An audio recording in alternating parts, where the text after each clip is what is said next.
Hey guys, what's going on? Shaw here, and today we're just going to do a classic little nerd out session, theory crafting Guardian Druid. So this is something that you guys have been asking me for quite some time. I haven't had the chance to really make any Guardian Druid specific content lately. Just been busy with pre-patch, beta testing, work, and just real life stuff. But today we're just going to have a good old little nerd session. So this build that I've been playing with comes from a few different iterations, both of my own theory crafting and some other theory crafting that I've seen. Unlike the last video that I did, which was theory crafting a warrior build, which was mainly going to be used for Mythic Plus, today we're going to kind of flip it over. We're not only going to be looking at Guardian Druid, but we're going to be looking at a very specific build that would be used in more of a single target situation. So this can be used for raid encounters or PvP. I think this will also be fairly beneficial in like cleave situations as well, but it's mainly going to be for single targets. So if you haven't noticed already, I am in the Necrolord Covenant, so that's mainly the Covenant that we're going to be focusing on. This build doesn't really work or have as much synergy outside of this Covenant, so if you are leaning towards Necrolord, this might be a cool build for you. If you are on the fence about your Covenant, maybe this video might actually motivate you or get you off the fence picking this Covenant going into Shadowlands, but we're going to just dive right in. So essentially what this build is revolved around is we're trying to maximize the efficiency of Adaptive Swarm, which is our Covenant ability. Now, if you aren't familiar with the Covenant abilities, I'm going to leave a link up in the corner. Go check that out. It talks about the Covenant and itself and the two abilities you're going to get as a Druid that can pretty much apply to all specs, but I was mainly referring to Guardian Druid when I was making that video. Things have changed, but not as dramatic as some of the other Covenants. Most of this has stayed the same. But we're going to just jump right into this build. So we're going to start with the WoWHead breakdown. Now, I'm going to leave this link in the description below. Ignore this ensure on the spot. I have an ad blocker enabled, but like this one is not being blocked for some reason. So anyways, we're going to just go with it. So I'm going to leave this in the link below. You guys can check it out or follow along. And we're going to dive in. And I'm going to explain exactly why these talents are going to be used in certain situations. Or in this build in particular. So we're going to start with Blood Frenzy. Blood Frenzy essentially just gives you increased rage gen every time your thrash ticks, every time the damage over time does damage, with the benefit of a legendary that we're going to talk about in a second. You're going to actually have increased rage gen with this, which is going to allow you to spam Maul. Now, why would you spam Maul? Well, let's jump down to the bottom. There's a new talent that was added recently that has replaced Lunar Beam, and this ability is called Tooth and Claw. Long story short, auto attacks now have a chance to empower your next Maul, having it deal more damage, and also giving you a 6%, or not a 6%, a 15% damage reduction for 6 seconds. This will be fairly competitive with Pulverize, but instead of like consuming Thrash stacks, it's now just going to be a random proc based off of auto attack speed. So I selected Earthward in here because it just seems like a decent choice. Honestly, you can take anything in this row that you feel like you might need. And then the other big ability here is going to be Galactic Guardian. So this is going to be a dot and rot kind of build. We're going to be trying to maximize our spread pressure using Galactic Guardian and Moonfire, and then getting those free procs of Moonfire to do some really big single target burst damage. And then Heart of the Wild was selected here just for if you're taking Feral Affinity for boss fights. While you're not tanking the boss, you can Heart of the Wild into a Feral Affinity and have an amplified rip damage and just damage in general because of not only Heart of the Wild, but also your legendaries and your Adaptive Swarm. So that's kind of the premise of this build, is big single target hits like Moonfire procs plus Tooth and Claw, like big empowered Mauls, and then having increased rage gen through Blood Frenzy and Galactic Guardian as well. So these three talents all synergize well together. Again, 45 row doesn't matter too much. Heart of the Wild will just go with Feral Affinity or Bounce Affinity, I guess, if you really want to have that extra Sunfire damage. Either of these will work. It depends on your playstyle. I didn't take Mighty Bash or Mass Entanglement just because in raid you typically wouldn't use these. And then 25 is obviously up to you guys. Soulbinds. So regarding Soulbinds, they've actually changed this a little bit. This tree you can't actually use anymore. They changed this potency conduit to a finesse conduit, and this potency stayed the same. So to actually do this properly, we'd have to go down this route here, which means we're not going to be able to get the resets on or not the resets, the additional critical strike here, and you're gonna have to take pretty much either movement speed or shield. So actually what you could do is you could flop over to this tree here. Oops. The thing about the soulbinds for this covenant in particular is they're fairly more defensive based. Like a lot of the abilities you're going to be picking up are going to like either restore your maximum health or give you a shield of some sort. But you're going to want to focus on mainly getting the 2 potency conduits. The actual abilities within the Soulbind tree aren't going to be that impactful on the main rotation. The 2 things you mainly want to hit are going to be the Involved Swarm, which just increases the periodic effects of your Adaptive Swarm by 6%, and this is going to go all the way up to, I think, an additional like 14.4%. And then the other one you're going to want to have is Savage Combatant. Savage Combatant increases the damage of your next maul by 10%, stacking up to 3 times, which means your mauls, under the right circumstances, are going to hit like absolute trucks, which is a really, really good feeling. Lastly, in this build, our legendary that we're going to be looking at is going to be Circle of Life and Death. This is going to be applicable to both the ring or the helm. I recommend going helm because the legendary is going to be one of your highest itemable pieces, and you can choose the stats on it, and it's going to have a main stat. So like you can go for like the ring, which has more secondary stat, but right now agility is looking like the bomb.com. So it's really up to you whether you go helm or ring. Honestly, it might depend on how lucky you get with gear at the start. Like you might get a good helm right off the bat, and then you can go ring. Or if you just want good secondary stats in a particular order plus having good agility, I would recommend going the helm. So that's really up to you, but Circle of Life and Death is going to be the legendary you're going to be looking for, and that power will come from, if I'm not mistaken, it comes from the Stone Legion Generals, which is a raid drop, and supposedly I think they're one of the later bosses. They're like, yeah, so it's the penultimate boss supposedly in the new raid. So with that being said, raiding will get you this legendary. I think it's guaranteed. Correct me if I'm wrong on that. I'm not really sure if this is guaranteed drop or not, but this is where we're going to get it from. So achieving this on LFR normal, this will be achievable by the first like raid week or so. So how does this build work exactly? Good question.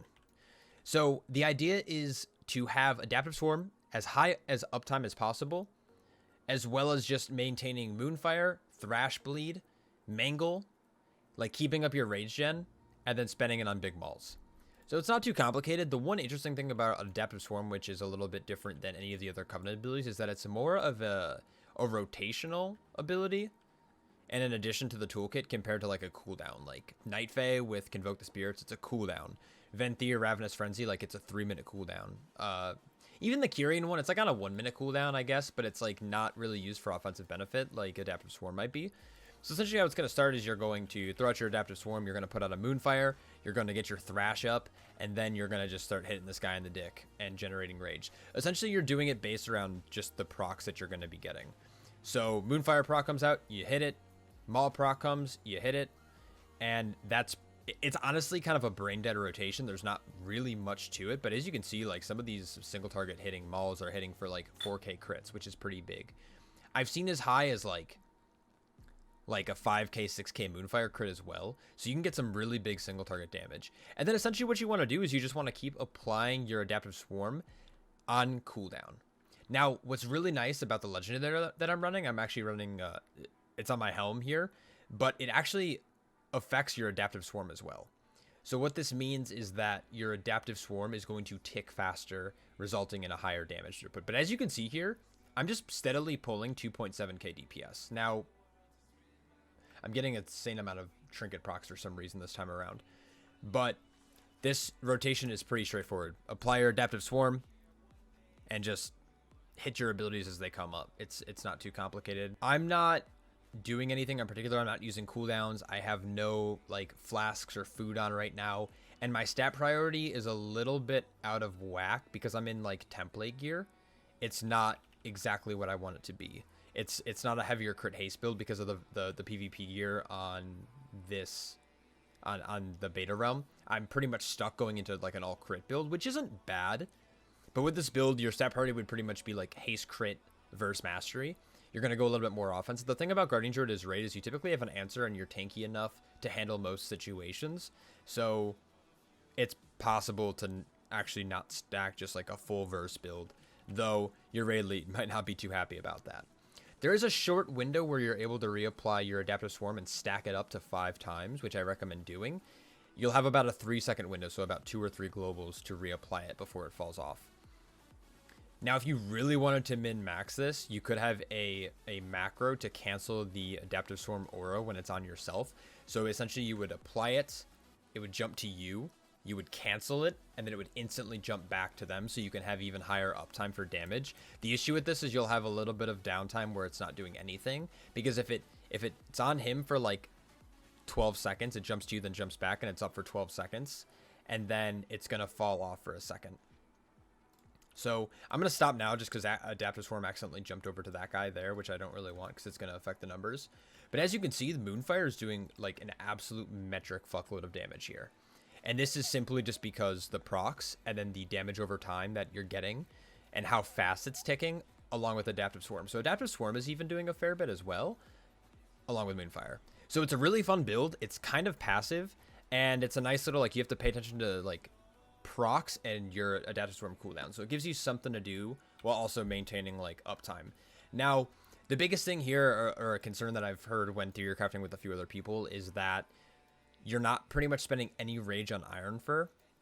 Now, the problem with that theory is right now without raid testing, because I can just do target dummies, I'm not getting any rage gen for getting hit. So I could actually probably apply Iron Forge, or I can maul more often. And the thing about mauling more often with Tooth and Claw is that when it does get empowered, a 15% damage reduction is going to be much more valuable than just having a little bit of increased armor with Iron Fur. Because in a raid setting, you typically can't really get past 2 stacks of Iron Fur if you try. Or without you can't literally cast Maul in that situation. So it's kind of difficult. So running Tooth and Claw, if you can maul pretty much once every 10 seconds, you have like a 60% uptime on a 15% damage reduction in pair with like your bark skin, which is already just on a minute cooldown, which isn't even taking one of the endurance conduits that actually reduces the cooldown tough of his bark by 10%, like, and that percentage will only go higher. On top of also having like 2 walls, as well as your self-healing with Frenzied Regen and Renewal. Frenzied Regen only costs 10 rage, which isn't too much to spend it on.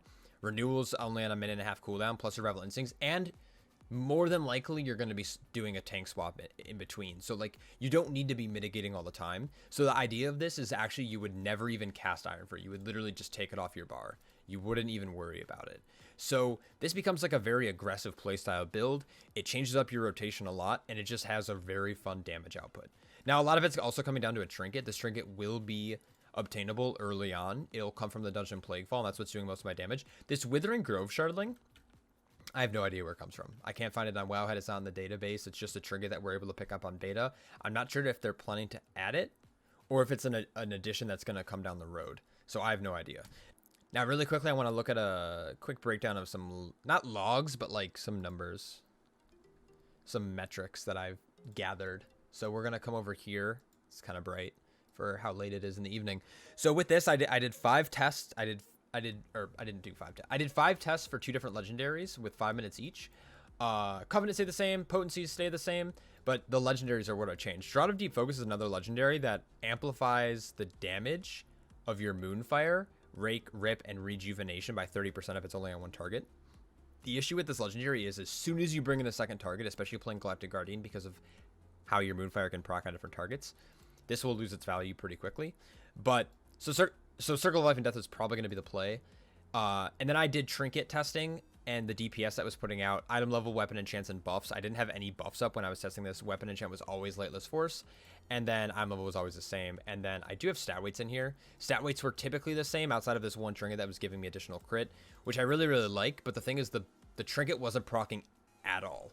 So this might be the best choice, but as of right now, File of Putrefaction is going to be the best trinket for you.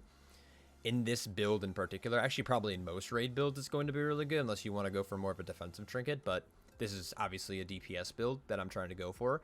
But these 2 together are probably going to be the strongest choice if they fix Bottled Chimera Toxin. But when I did the testing about a couple days ago, it just wasn't proccing at all. But the trinket doesn't even, it gives main stat, it gives like 3%, it gives like an insane amount of crit, and then it gives a damage proc, which is going to be really cool. So that is the data that I have. So most of the builds were pretty good. They were consistently just as a like test or as a control group, just using a DPS trinket and the same second trinket, it was doing 2k. It was a 2k single target build, which is pretty respectable for a tank. So I'm excited to see this build. I want to hear what you guys think.